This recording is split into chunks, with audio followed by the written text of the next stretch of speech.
क्या आपने कभी सोचा है कि अंग्रेज भारत कैसे आए थे? साल था 1600। इंग्लैंड में कुछ व्यापारियों ने एक कंपनी बनाई, नाम रखा ईस्ट इंडिया कंपनी। उनका मकसद था एशिया से मसाले, कपड़े और कीमती चीजें खरीदकर इंग्लैंड ले जाना। रानी एलिजाबेथ ने उन्हें एक चिट्ठी दी जिसमें लिखा था, आप भारत जाकर व्यापार कर सकते हैं। और इसी के बाद 1608 में पहला अंग्रेजी जहाज सूरत के बंदरगाह पर पहुंचा। उस समय भारत में मुगल सम्राट जहांगीर का शासन था।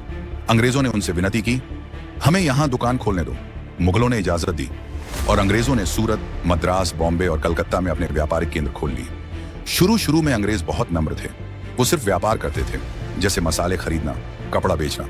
लेकिन जैसे जैसे मुनाफा बढ़ा, उनकी सोच बदल गई। अब वो व्यापार नहीं, राज करना चाहते थे। अंग्रेजों ने बंगाल के नवाब सिराजुद्दौला को हराया। अब कंपनी सिर्फ व्यापारी नहीं रही, बल्कि उसने भारत के हिस्सों पर शासन करना शुरू कर दिया। इसके बाद अंग्रेजों ने धीरे धीरे भारत के कई राजा महाराजाओं को हराया या मिलाया। जहां तलवार नहीं चली, वहां चालाकी से जीते। उनकी सबसे खतरनाक नीति थी, फूट डालो और राज करो।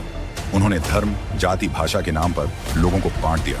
लोग आपस में ही लड़ते रहे और अंग्रेज शासन करते रहे। फिर 1857 में भारत में पहला बड़ा विद्रोह हुआ। बहादुर सिपाहियों और आम लोगों ने मिलकर बगावत की, लेकिन अंग्रेजों ने इसे कुचल दिया। इसके बाद ब्रिटिश सरकार ने ईस्ट इंडिया कंपनी को हटा दिया और अब भारत पूरी तरह ब्रिटिश शासन के अधीन आ गया। लेकिन भारत चुप नहीं रहा। लोगों ने आंदोलन शुरू कर दिया। आजादी की मांग उठने लगी।